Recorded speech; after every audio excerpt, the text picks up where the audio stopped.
ভাই আপনি প্রশ্ন করলেন যে মুসলিমরা সব জায়গাতে শাস্তি পাচ্ছে, বসনিয়াতে শাস্তি পাচ্ছে, তারপর পৃথিবীর অন্যান্য দেশেও আমরা এখানে শাস্তি পাচ্ছি, আবার আখিরাতেও শাস্তি পাবো। যদি কেউ হয়ে থাকে সত্যিকারের মুসলিম, সত্যিকারের মুসলিম মানে, মুসলিম শব্দের মানে কি আব্দুল্লাহ জাকির সুলতান নয়, মুসলিম মানে আল্লাহর কাছে আত্মসমর্পণ যে করে। সত্যিকারের মুসলিমের জন্য এই বিপর্যয় হচ্ছে একটা পরীক্ষা, এটা কোনো শাস্তি নয়। সবচেয়ে বেশি বিপর্যয় এসেছে নবীগণের উপর, সেজন্য আখিরাতে তারা পাবেন জান্নাত। তবে আপনি যদি শুধু নামে মুসলিম হন, হতে পারে আপনার নাম আব্দুল্লাহ, জাকির, মোহাম্মদ ইত্যাদি, আপনি শুধু নামে মুসলিম তবে আল্লাহর নির্দেশ মেনে চলেন না, তাহলে জীবনে শাস্তি পেতে পারেন, আর পরকালের শাস্তি অবশ্যই পাবেন। কারণ আল্লাহ পবিত্র কোরআনে বলেছেন সূরা আলে ইমরান অধ্যায় 3 আয়াত 185, কুল্লু নাফসিন যায়কাতুল মউত, জীব মাত্রই মৃত্যুর স্বাদ গ্রহণ করবে, আর তোমাদের কর্মফল কিয়ামতের দিন পূর্ণ মাত্রায় দেওয়া হবে। শাস্তির অংশবিশেষ এখানে পেতে পারেন, আর বাকিটা আখিরাতে। শাস্তির অংশবিশেষ বসনিয়ার যে ঘটনা সেটা অংশবিশেষ, বাকিটা আখিরাতে, চূড়ান্ত বিচার পরকালে। অথবা আপনি বিপর্যয়ে পড়তে পারেন, আল্লাহ হয়তো আপনার পরীক্ষা নিচ্ছেন এখানে, আর আখিরাতে পাবেন জান্নাত। তাহলে আল্লাহর আদেশগুলো মেনে চললে সত্যের পথে থাকবেন, যাই ঘটুক না কেন আপনি বলবেন আলহামদুলিল্লাহ। আশা করি উত্তরটা পেয়েছেন। লেকচার শুনতে এসেছি, আর আপনার যুক্তিগুলো সব মেনে নিয়েছি। নাম আর পেশা বলুন। মুর্তুজা, আমার নাম মুর্তুজা, আর আমি MBA পড়ছি। আমার একটা ছোট প্রশ্ন আছে। আপনি এই লেকচারে বললেন যে আল্লাহ তাআলা জানেন যে প্রত্যেক মানুষ ভবিষ্যতে কোন কোন কাজ করবে। আমরা আমাদের ভবিষ্যতে কি করব? এই পৃথিবী কেন সৃষ্টি হয়েছে? আমি কোথায় পৌঁছাবো? আমি পরের মুহূর্তেও কি করব সেটা আগে থেকেই ঠিক, তাই না? এখন পরীক্ষা শব্দটা কি এখানে সঠিক? কারণ আমরা যখন পরীক্ষা দেওয়ার কথা বলি যুক্তির সাথে, তাহলে পরীক্ষা এমন একটা জিনিস যার ফলাফল আগে জানা যায় না।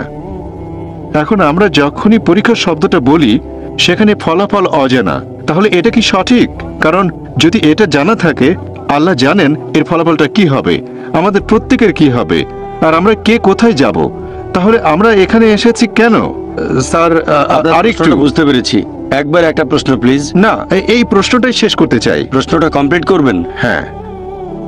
আর ছোট একটা লেকচার ধরেন দিয়ে ফেলেন। আপনি একজন বিজ্ঞানী, আপনি কেন এটা গবেষণা করবেন, কিন্তু আপনি জানেন ফলাফলটা কি, তাহলে এখানে এই গবেষণা করার প্রয়োজন কি? ভাই আপনি প্রশ্ন করলেন, ইনশাআল্লাহ অমুসলিম ভাই বোনদের প্রশ্ন করার সুযোগ দেন, আমরা অমুসলিমদের প্রশ্নের উত্তর দিতে চাই। ভলান্টিয়ারদের বলবো অমুসলিমদের সামনে নিয়ে আসেন। কোনো অমুসলিম থাকলে আপনারা লাইন ভেঙে সামনে আসেন, আমাকে প্রশ্ন করতে পারেন, আমরাও সেটা চাই। ভাই মুর্তজা প্রশ্ন করলেন, যখন কোনো একটা পরীক্ষা নেওয়া হয় ফলাফল আগে থেকে জানা থাকে না, ফলাফল জানা থাকলে পরীক্ষা হলো কোথায়? একটা সায়েন্টিফিক টেস্টের রেজাল্ট আগে জানা থাকে না, রেজাল্ট আগে জানলে পরীক্ষাটা হলো কোথায়? সুন্দর প্রশ্ন। কেউ আল্লাহকে পরীক্ষা করবে না, আল্লাহ সব ফলাফল জানেন, তবে আল্লাহ এই পরীক্ষাটা দিচ্ছেন না, পরীক্ষা দিতে হবে আমাদের। আপনি আমি আগে ফলাফল জানি না, আমি আমার ফলাফলগুলো জানি না, আমি জানি না বেহেশতে যেতে পারবো কিনা। যদি জানতাম বেহেশতে যাব, তাহলে আজকে কষ্ট করে মাদ্রাজে আসতাম না। এই পৃথিবীর বিভিন্ন দেশে যায়, আমার অনেক পরিশ্রম হয়, আমি তো জানি না আমার জন্য বেহেশত নিশ্চিত কিনা। যদি জানতাম নিশ্চিত বেহেশতে যাব, তাহলে খালি খালি কেন ডাক্তারি ছেড়ে দিয়ে দাওয়া দেবো? আমি জানি না, আমি নিশ্চিত না যে বেহেশতে যেতে পারবো কিনা। আমি আল্লাহ তাআলার কাছে দয়া প্রার্থনা করছি, আমাকে দয়া করো, বেহেশতে দাখিল করো। আমি আল্লাহ তাআলার কাছে দোয়া করছি, এভাবে বলবো না যে আমি খুব ভালো দায়িতা বেহেশতে চলে যাব। যে মানুষটা পরীক্ষা দিচ্ছে সে আগে থেকে ফলাফল জানে না। আপনি জানেন না বেহেশতে যাবেন না দোজখে, আমিও জানি না, তবে আল্লাহ জানেন। আমি আমার লেকচারে একটা উদাহরণ দিয়েছিলাম, একজন টিচার যখন পরীক্ষা নিচ্ছেন, অনেক সময় টিচার ফলাফলটা অনুমান করতে পারেন। টিচার জানেন এই ছাত্র পরীক্ষায় ফার্স্ট হবে, তারপরে এই ফেল করতে পারে। তাহলে কি বলবেন যে আমি পরীক্ষা দিতে যাব না? পরীক্ষা দেবেন আপনি, টিচার পরীক্ষা দেবেন না। এখন বিজ্ঞানী যখন কিছু গবেষণা করেন, সেই বিজ্ঞানী আগে থেকে ফলাফলটা জানেন না, সেজন্য তিনি গবেষণা করেন।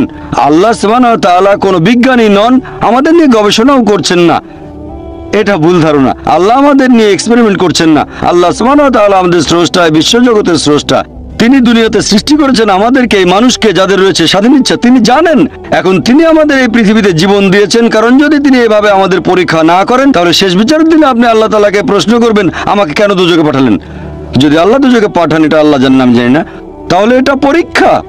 আর আমি আমার লেকচারে বলেছি যে আল্লাহ সুবহানাহু ওয়া তাআলা সুবিচার করেন, এখানে আল্লাহ কোনো রকম পরীক্ষা দিচ্ছেন না, আমাদেরকে আল্লাহর কোনো প্রয়োজন নেই। আল্লাহ এমনিতেই সবচেয়ে মহান, আমরা এখানে পরীক্ষা দিচ্ছি আর আমরা ফলাফলটা জানি না। যেহেতু ফলাফল জানি না, সেজন্য আমরা যথাসাধ্য চেষ্টা করছি। আর আমরা আল্লাহ তাআলার কাছে দোয়া করব, তিনি যেন আমাদের দয়া করেন, আমাদের ক্ষমা করেন, বেহেশতে দাখিল করেন। আমিন। এবারে পরের প্রশ্ন পুরুষদের মধ্য থেকে।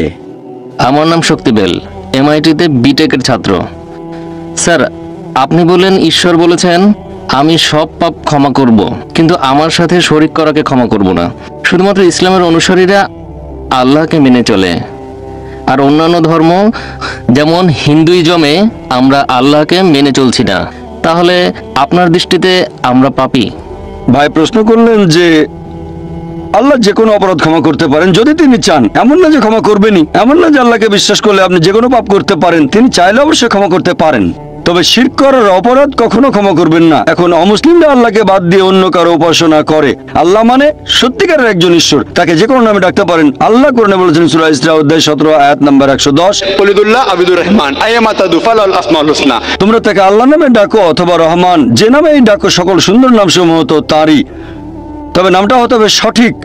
কাউকে জন্ম দেননি, কেবলমাত্র একজন। যদি একমাত্র আল্লাহর ইবাদত করেন, তাকে যে নামেই ডাকেন হতে হবে সুন্দর নাম। সঠিক ধারণা হলে সমস্যা নেই। কিন্তু যদি অন্য কারো উপাসনা করেন, যদি কাউকে শরিক করেন, যেমন অনেকে বলেন যীশু খ্রিস্ট ভাই সাল্লাল্লাহু আলাইহি ওয়াসাল্লাম হলেন ঈশ্বর, আমরা বিশ্বাস করি তিনি আল্লাহ তাআলার রাসূল। যদি তাকে ঈশ্বর বলেন, তাহলে সেটা শুধু পাপই নয়, সবচেয়ে গুরুতর পাপ।